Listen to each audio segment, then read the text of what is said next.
기도드립니다. 아멘. 우리에게 주신 하나님의 말씀은 누가복음 15장 1절에서 10절까지 말씀입니다. 누가복음 15장 1절에서 10절까지 말씀입니다. 신약 120면에 있습니다. 우리 한 절씩 교독하시겠습니다. 모든 세리와 죄인들이 말씀을 들으러 가까이 나아오니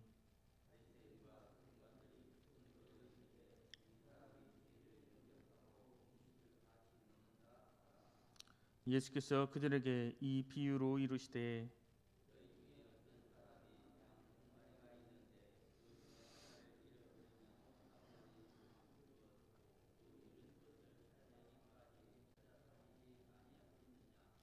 또 찾아낸즉 즐거워 어깨에 메고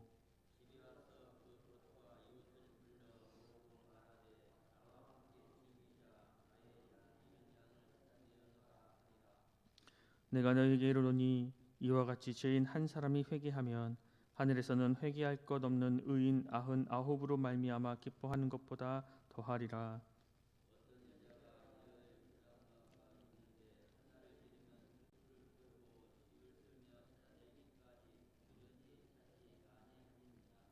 또 찾아낸즉 벗과 이웃을 불러 모으고 말하되 나와 함께 즐기자 이른 드라크마를 찾아 내었노라 하리라. 내가 너희에게 이르노니 이와 같이 죄인 한 사람이 회개하면 하나님의 사자들 앞에 기쁨이 되느니라. 아멘. 오늘 우리가 함께 읽은 본문 15장 1절에서 10절 말씀은 예수님께서 예루살렘으로 가시는 그 여정 가운데 베레아 지역에서 하신 사역을 기록하고 있습니다. 특별히 본문은 잃은 양의 비유와 또 잃은 드라크마의 비유를 소개하고 있습니다. 이러한 비유를 말씀하시게 된 배경이 오늘 본문 1절과 2절에 나옵니다. 본문 1절 2절 말씀을 제가 읽겠습니다. 모든 세리와 죄인들이 말씀을 들으러 가까이 나아오니 바리새인과 서기관들이 수군거려 이르되 이 사람이 죄인을 영접하고 음식을 같이 먹는다 하더라. 세리와 죄인들이 말씀을 들으러 예수님 주변에 모였습니다. 이때 당시에 세리는 매국노와 같은 평가를 받던 사람이었습니다. 그 당시 이스라엘을 지배하고 있던 로마 제국을 위해서 같은 민족에게서 세금을 거두는 직업이었기 때문입니다. 더군다나 이 세리들은 필요 이상으로 경비를 얻어서 참으로 나쁜 평가를 받고 있던 사람들이었습니다. 그리고 죄인이라는 말은 훨씬 더 포괄적인 의미를 가지고 있습니다. 이때 당시에 심각한 질병에 걸렸거나 또 장애를 지닌 사람들도 다 죄인들이었습니다. 율법을 철저하게 지키지 않은 사람들도 이때 당시에는 죄인들이라 불렀습니다. 가난한 사람들도 이러한 죄인의 범죄에 속했고 또 이방인들도 이들에게는 죄인들이었습니다. 사회적으로 인정받지 못하는 모든 사람들을 총칭하고 있는 말이 바로 죄인이었습니다. 우리 주님께서는 이런 이들과 함께 식사하시며 교제하시며 이들의 친구가 되어 주시는 것입니다. 그리고 이들과 대립되는 사람들이 나옵니다. 이때 당시 바리새인들은 율법을 실제 삶에서 구현해 내려는 사람들이었습니다. 아주 모범적이고 성실한 사람들이었습니다.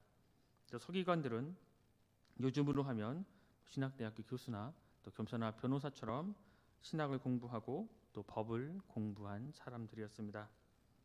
바리새인이나 서기관들은 모두 율법의 전문가들로서 이들 때문에 유대교가 면맥을 유지해 갈 수 있었습니다.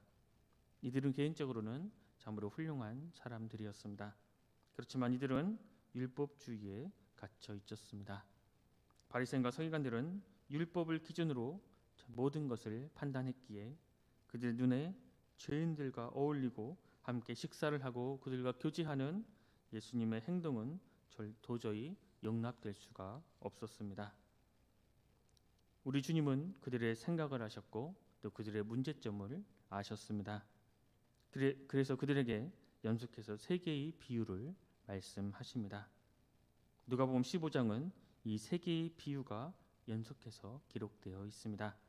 오늘은 그 세 비유 중에서 본문에 있는 두 개의 비유를 함께 살펴보겠습니다. 잃어버린 양과 잃어버린 드라크마에 대한 비유입니다. 첫 번째 비유는 어떤 사람에게 양 100마리가 있었다라는 말로 시작이 됩니다. 이 사람은 양 한 마리를 잃어버렸습니다. 이 사람은 그 한 마리를 찾기 위해서 찾아 나섰습니다. 나머지 99마리는 들판에 놓아 두었습니다. 다른 사람들이 이러한 상황을 보면 이 양을 치는 사람이 어리석다라고 생각했을 수도 있습니다. 자칫 그 한 마리를 찾기 위해서 나머지 99마리를 위험에 빠뜨릴 수도 있었기 때문입니다. 어찌 보면 이 100마리 중에서 한 마리는 큰 비중을 차지하지 못합니다. 있어도 그만, 혹 없어도 그만인 한 마리인 것입니다. 그런데 이 본문에 양을 치는 사람은 그런 것을 전혀 염두에 두지 않았습니다. 그 잃어버린 한 마리를 찾기 위해 그는 온 정성을 쏟았습니다. 그 잃어버린 한 마리를 찾지 못하면 돌아오지 않을 각오로 길을 떠나 결국 그 잃어버린 양 한 마리를 찾아 즐거워하며 양을 어깨에 메고 돌아왔다고 본문은 말씀합니다. 그리고 이 양을 치는 이 남자는 친구들과 이웃을 불러서 이렇게 이야기했습니다. 나와 함께 즐기자. 나의 잃은 양을 찾아 내었노라. 이 사람은 그 한 마리 양이 아까워서 양을 찾으러 나간 것이 아니라 그 잃었던 양을 찾은 기쁨이 뭔지를 알기 때문에 잃어버린 양을 찾아 나섰습니다. 주님은 이 비유의 결론을 7절에서 이렇게 말씀하십니다. 우리 7절 말씀을 함께 읽겠습니다. 7절 말씀입니다. 내가 너희에게 이르노니 이와 같이 죄인 한 사람이 회개하면 하늘에서는 회개할 것 없는 의인 99으로 말미암아 기뻐하는 것보다 더하리라. 지금 이 비유를 듣고 있는 사람은 바로 예수님이 죄인들과 함께 음식을 먹으면서 어울린다고 비판했던 바리새인들과 서기관들입니다. 이 비유의 결론은 바로 이들을 향하고 있습니다. 바리새인과 서기관들 99보다는 그들이 죄인이라고 여기는 저 사람들 중에 한 사람이 더 낫다고 우리 주님께서는 말씀하고 계십니다. 이어서 8절에서 20절 말씀에는 이런 드라크마 비유가 나옵니다. 어떤 여자는 10개의 드라크마를 가지고 있었습니다. 이 드라크마는 헬라 그리스의 화폐 이름인데 로마 화폐인 드나리온과 비슷한 가치를 지니고 있습니다. 한 다나리온은 한 명의 일용직 사람이 하루치 벌 수 있는 양으로서 한 개의 드라크마는 그렇게 큰 단위는 아니었습니다.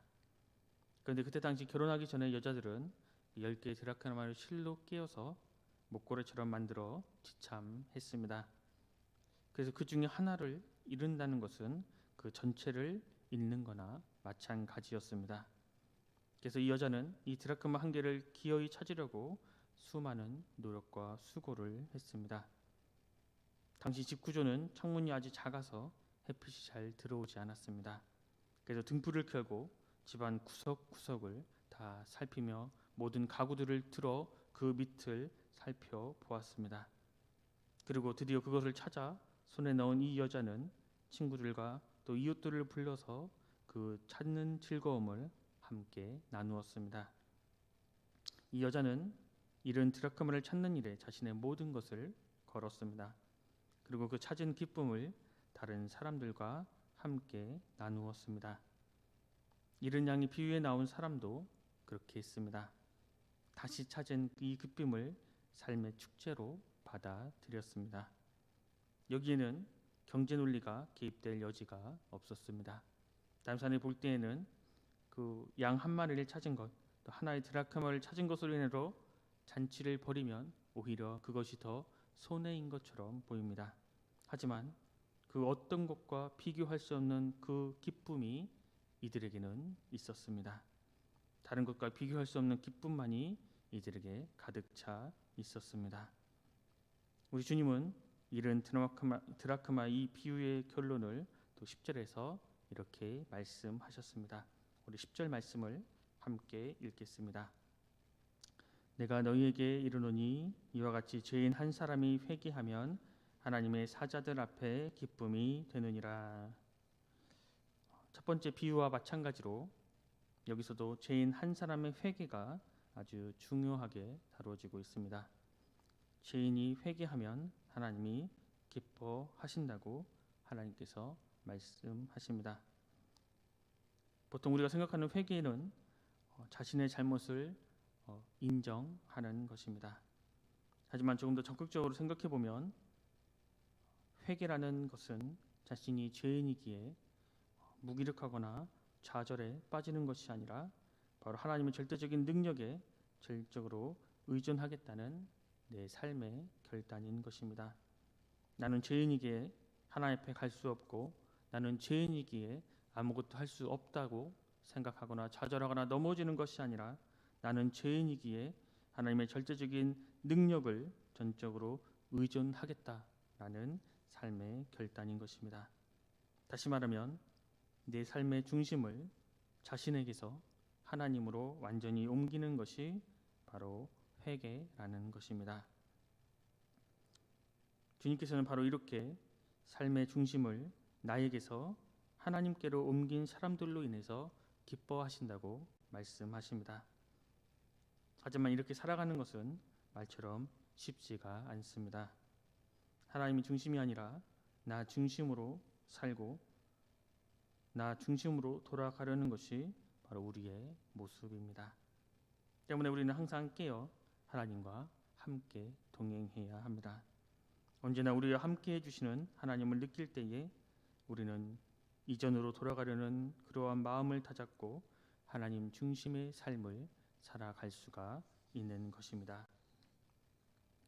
그래서 우리 교회에서는 또 하나님을 알아가는 성경 읽기, 또 하나님과 함께하는 하루를 하고 있습니다. 이런 것들을 통해서 매일매일 언제나 하나님과 함께하는 삶을 살고자 합니다. 하나님을 인격적으로 알아가고 또 매일매일 하나님과 친밀히 만나는 그러한 거룩한 시간을 통해서 우리의 삶이 거룩해지고 또 우리의 거룩한 삶을 통해 하나님 나라를 이곳에 세워가는 참된 그리스도의 모습, 나 중심이 아닌 하나님 중심의 삶을 살아가고자 하고 있습니다. 아직 하나님을 알아가는 성경 읽기, 또 하나님과 함께하는 이 하루를 또 통해서 또 많은 성도님들이 나 중심이 아닌 하나님 중심의 삶을 살아가기를 또 소망합니다. 우리 하나님은 죄인이 회개해서 돌아왔을 때에 크게 기뻐하십니다. 잃어버린 것을 찾았을 때 친구들과 이웃들을 불러서 잔치를 벌인 것처럼 하늘에서 기쁨의 잔치가 벌어집니다. 하나님은 죄인이 회개하는 것, 잃어버린 자가 찾아오는 것, 그 일을 기뻐하십니다. 그래서 예수님께서는 그 일을 하셨습니다. 그래서 하나님이신 예수님께서 인간의 몸을 입고 죄인들 속으로 들어오셨습니다. 살아계시고 참되신 하나님은 잃어버린 자를 찾기 위해서, 죄인들이 회개하는 것을 보기 위해서, 은혜를 베푸시기 위해서 친히 사람들에게 오셨습니다. 그리고 사람이 되셔서 죄인들과 함께 하셨습니다. 하나님과 사람 사이에 가로막힌 담이 있습니다. 바리새인과 서기관들은 자신들의 노력으로 이런 것들을 이기려고 넘으려고 했고 그렇게 할 수 있다고 생각했습니다. 하지만 사람이 절대로 넘을 수 없는 하나님과 사람 사이에 가로막힌 그 담을 우리 예수님께서 무너뜨리셨습니다. 죄인이 거룩하신 하나님께 나아갈 수 있는 그 길을 열어주셨습니다. 하나님께서 그 일을 기뻐하시기 때문입니다. 하나님과 동행함으로, 하나님과 함께함으로, 또 나 중심이 아닌 하나님 중심의 삶을 살기를 결단함으로 하나님의 기쁨이 되는 우리 모두가 될 수 있기를 간절히 소망합니다. 기도하겠습니다. 사랑의 하나님, 감사합니다. 오늘 하루도 기도로 시작할 수 있도록 인도하여 주시니 감사합니다. 주님, 주님의 마음을 오해했던 바리새인과 또 서기관들처럼 우리도 선입관을 가지고 지낼 때가 많았음을 고백합니다. 하나님, 용서하여 주시옵소서. 또 사람들은 외면하고 버렸지만 하나님께서는 우리를 찾으시며 기다리시며 맞아 주시는 분이심을 또 알게 하시니 감사합니다. 우리는 참으로 나약하고 참으로 노약하고 참으로 부족하지만 그 모습 그대로 주님 앞에 나아갑니다. 주님, 받아 주시옵소서. 우리가 나 중심의 삶을 삶에서 하나님 중심의 삶으로 옮겨감으로 하나님의 기쁨이 되게 하여 주시고, 우리가 속한 그곳에서 거룩한 모습으로 살아드림으로 우리의 삶을 통해 하나님께 영광 돌리는 삶을 살아드릴 수 있도록 인도하여 주시옵소서. 우리가 속한 곳에서 우리가 입술을 열어 주님을 증거하지 않더라도 우리의 삶의 모습을 통해서 살아계신 주님을 증거하는 삶을 살아가게 하여 주시옵소서. 오늘 하루도 온전히 주님만을 믿고 주님만을 의지하며 주님께만 영광 돌리는 귀하고 복된 삶을 살아드릴 수 있도록 함께 하여 주시옵소서. 모든 것 감사드리며 예수 그리스도 이름으로 간절히 기도드립니다. 아멘.